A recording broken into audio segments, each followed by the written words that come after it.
Le roi des fourmis entre en action et sa puissance est telle qu'elle met à genoux l'ensemble des hunters coréens et japonais qui croisent son chemin. Et bien que la mission des deux nations soit accomplie, la naissance d'un être hors du coma pourrait poser bien plus de dégâts que prévu sur l'île Jeju. Mais alors, jusqu'où va la puissance du roi des fourmis ? Bonjour à tous, ici Noctis et bienvenue à la review de l'épisode 11 de la saison 2 de Solo Leveling, un épisode qui nous permettra de contempler la victoire des hunters coréens sur la reine des fourmis, mais qui nous fera voir aussi la puissance d'une calamité, le roi des fourmis. Entre victoire et défaite, si vous voulez revivre les émotions que vous avez pu avoir lors du visionnage de cet épisode, eh bien vous êtes au bon endroit. Alors ne perdons pas de temps et replongeons-nous en enfer, là où la puissance de son roi est inégale. Puisque tu as pris la tête de ma reine, alors je m'emparerai de celle de ton roi. Voici la psychologie d'un roi qui vient de perdre sa pièce la plus importante. Alors que les hunters coréens semblaient exceller dans leur mission en éliminant la fourmi la plus importante de la fourmilière, une menace plus importante planait sur l'île Jeju et faisait le ménage à l'extérieur.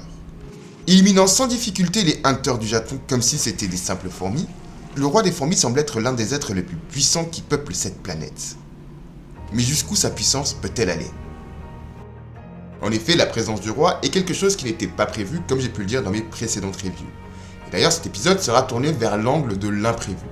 Ce n'était pas prévu qu'une fourmi soit aussi puissante sur l'île, ce n'était pas prévu que le Japon perde autant d'hommes, ce n'était pas prévu que la reine puisse appeler ses troupes, et enfin, et on le verra en fin d'épisode, ce n'était pas prévu que Jin-Woo puisse rejoindre la mission aussi rapidement. Enfin ça, nous on savait qu'il pouvait le faire. Et c'est d'ailleurs un élément qu'on va pouvoir voir en fin d'épisode, et je peux comprendre la frustration, parce que j'avoue que finir un épisode sur cette dinguerie, c'est compliqué d'attendre une semaine. Mais pour le moment, on ne va pas aborder cette partie. Ce qui nous intéresse, c'est de savoir quelle est la puissance réelle du roi des fourmis. En effet, en voyant la réaction et l'impuissance des hunters de rang S, on comprend qu'il s'agit d'une menace clairement surnaturelle. L'ennemi se déplace rapidement, au point qu'il est difficilement percevable par les hunters les plus puissants de leur pays respectifs. Sa simple présence suffit à inspirer la peur chez ses adversaires, et surtout ses coups sont d'une puissance incommensurable. Il s'agit ici peut-être du démon le plus puissant que nous ayons rencontré jusqu'à présent, bien plus puissant que l'était Ygritte, bien plus puissant que l'était le roi des elfes, et peut-être bien plus puissant que l'était le roi des démons. C'est d'ailleurs donc à se demander si Sun Jin-Woo ne s'apprête pas à affronter l'ennemi le plus puissant qu'il aura rencontré jusque-là. Et d'ailleurs, je trouve le build-up de sa puissance super intéressante, surtout lorsqu'elle est comparée à celle des hunters coréens. Parce que oui, il y a un véritable build-up autour de sa puissance. En effet, bien qu'au début de la mission, on peut voir que les hunters coréens arrivent à progresser, même si ce n'est pas si facile que ça, eh bien on peut vraiment voir leur puissance se déployer.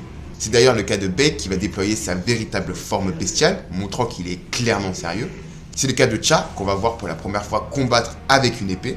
Et c'est également le cas de Sho, qui va clairement dire que d'habitude, il n'utilise pas sa véritable puissance, mais que là, il n'a pas le choix. Et si on ajoute à ça la présence de Biyong, qui permet de renforcer les capacités des hunters, eh bien on peut voir qu'ils sont réellement au top de leur forme, au top de leur puissance. Et bien qu'on voit que c'est compliqué pour eux sans être insurmontable de pouvoir progresser jusqu'à l'arène, eh bien on comprend que ces hunters sont quand même d'une puissance assez redoutable. Et surtout lorsqu'ils se coordinent ensemble, donc une coordination qu'ils ont pu travailler dans le cadre de la mission Jeju. Et finalement, on assiste à une prestation plutôt belle, plutôt honorable. Et c'est d'ailleurs dans l'épisode, au moment où ils arrivent à prendre la tête de la reine, qu'en fait on va comprendre que la puissance du roi, elle est clairement au-dessus, clairement incommensurable, clairement terrifiante. Déjà, on peut imaginer que c'est lui qui a brisé la barrière de Sho, permettant aux fourmis de pouvoir rentrer. C'est le premier d'ailleurs à arriver sur place. Et lorsqu'il arrive, et lorsqu'il déplace son mana, il parviendra à mettre des hunters de rang S, et j'insiste réellement sur le rang S. Bref, il arrivera à mettre des hunters de rang S à genoux. Et ça, ce n'est pas rien. Et bref, même si dans l'épisode, il nous sera confirmé que certaines fourmis ont le rang S, et bien ici, on peut comprendre que le roi des fourmis est clairement au-dessus.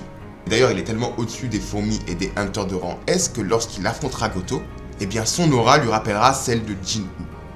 Jin-Woo qui est bien au-dessus des hunters de Corée, comme on l'a pu le voir il y a plusieurs épisodes, lorsqu'il affrontait Goto lui-même.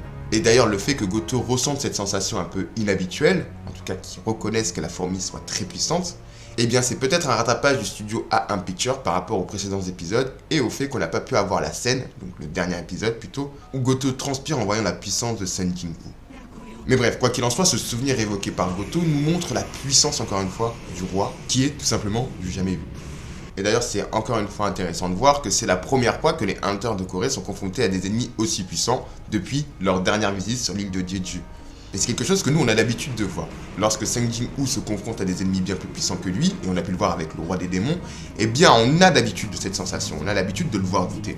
Et ici, c'est la première fois qu'on les voit, ces hunters, dans une difficulté aussi énorme.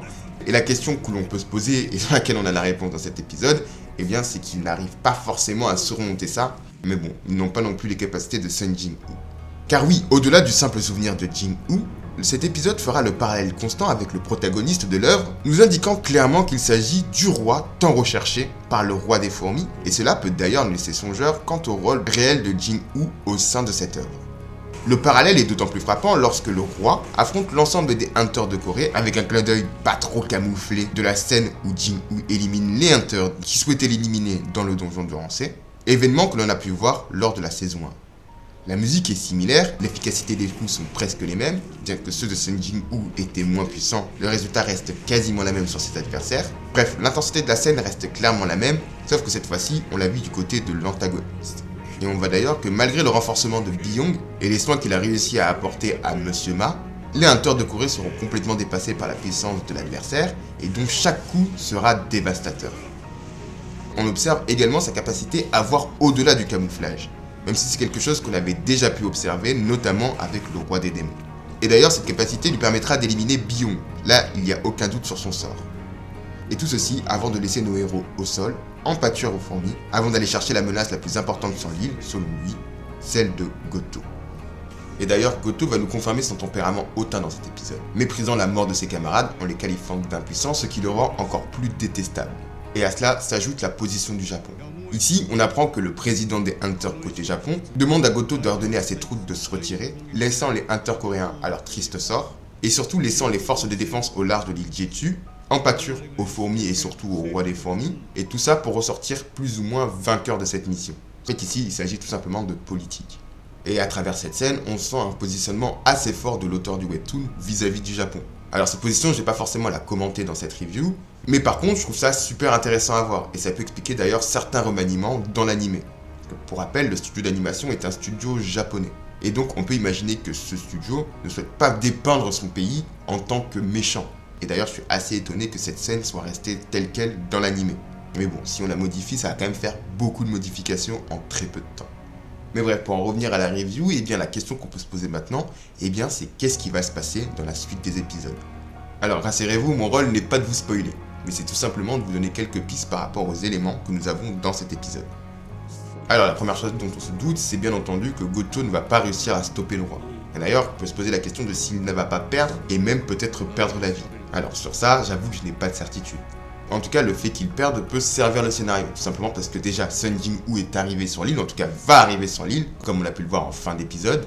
Mais surtout, si on reprend encore le parallèle, la comparaison qu'on a avec le roi et Sung Jin-woo, la défaite de Goto montrerait tout simplement que Sung Jin-woo était plus fort que lui.